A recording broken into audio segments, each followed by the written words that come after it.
Hi, how are you?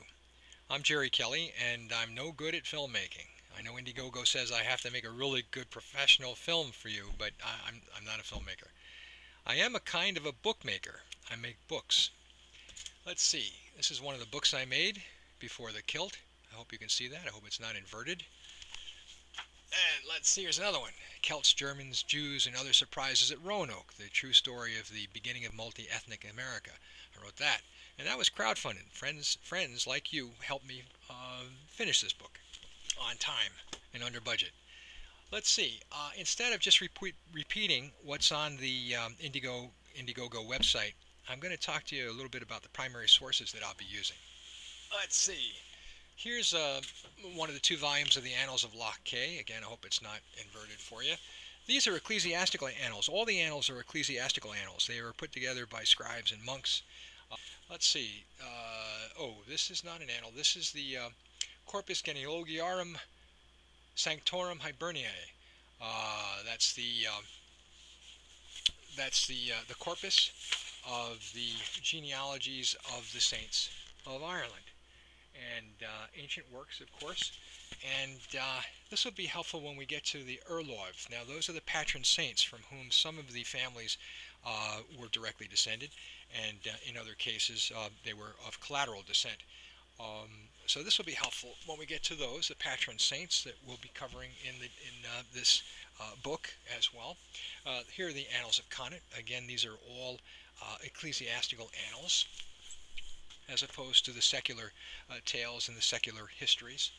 Here we have the Annals of Inishfallen. I'll be going through all of these. Happily, these days, it can be done to some extent digitally to speed up the process. The Annals of Ulster. This is until 1131, but they continue on after that as well. The dioceses of Ireland were created in the early 12th century. So one of the sorts that I'll be doing will be based on the medieval diocese that the various ecclesiastical families belong to. Here we have the lives of the Irish saints.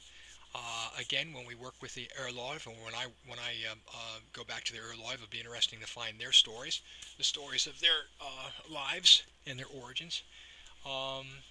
Here we have, well, this is the tribes and customs of Hí Fiachach. This is an excerpt from, for the most part, it's an excerpt from the Book of Lachin, which is a book put together by the Machir Vishy family of North Sligo. They were the hereditary Shanachia, that's a combination of Brehon law, history, and genealogy, called by the English chroniclers. They were the hereditary Shanachia of the Ephirchach in Tuerskert, and in some cases the Ephirchach in Deshkert. The Ephirchach of the north, the descendants of Fiachra of the north, and the descendants of the the descendants of Fiachra of the south. So these are people who belong to a single ethnic group, a single kindred, the descendants of Fiachra, a branch of one of the three pillars of the Connachta, and the Machir Vishy were attached to them as their Shanachia. All the families, all of the noble families, all of the Saer families, which means both free and noble, and most Irish were free and noble. The overwhelming majority were under Gaelic Fanachus, under Brehon law. All of these Finta, all of these extended families would have attached to them Shanachia, who would record their deeds and their births and their deaths and praise them in poetry. So this is from the Book of Lachin. This will be very helpful. There's references in that to various hereditary ecclesiastics. As you see,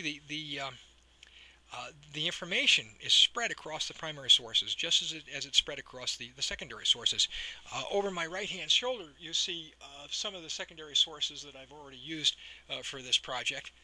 You can't see all of them. There's a bunch of them out of view there. Now here's a secondary source which is very helpful, Onomasticon Goidelicum by Edmund Hogan from 1910.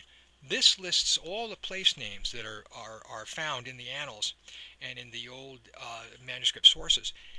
It gives their original name in either Old Irish or Middle Irish or Early Modern Irish, and also it identifies the place name by its name that's used today. So this is very helpful. And this book has lists. It's alphabetical. It has the lists of the monasteries, lists of the temple. Those are the temples. That was one of the names that we used for churches. And they called it temples after the old biblical temples, and list those in alphabetical order, and also the Taramin. Now those are the sanctuaries of these hereditary ecclesiastical families. The sanctuary being the church property that they maintained, that they protected, that they staffed. So those are listed in this, and this is a very good cross-reference for me as I go through the annals to make sure that I didn't miss anybody. And then we have. Oh, now this is a secondary source. This is Wolf's Slintha Gael is Gaul, the surnames of the Gael and of the foreigners of the Gaul, who would be the Normans and the Welsh and the Flemings and the rest who came in the Middle Ages.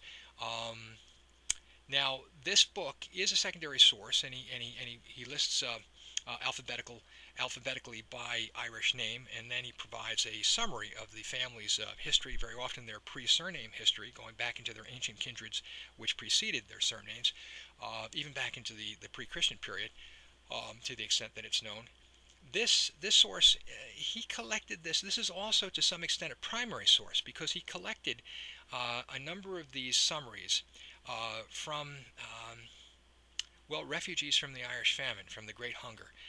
He was a priest up in the north of England and in Scotland, and many of these survivors emigrated into those areas, and all Irish speakers, as he was.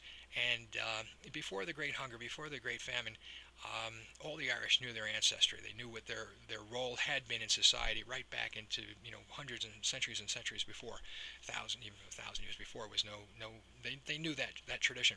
So he collected those traditions and he included those in this book. So to some extent, this is also a primary source. So that's a feel for some of the sources that I'll be working with. I hope you think that this is as valuable a project as I do. And if you do, please support it and please spread the word. Thank you very much. Bye-bye now.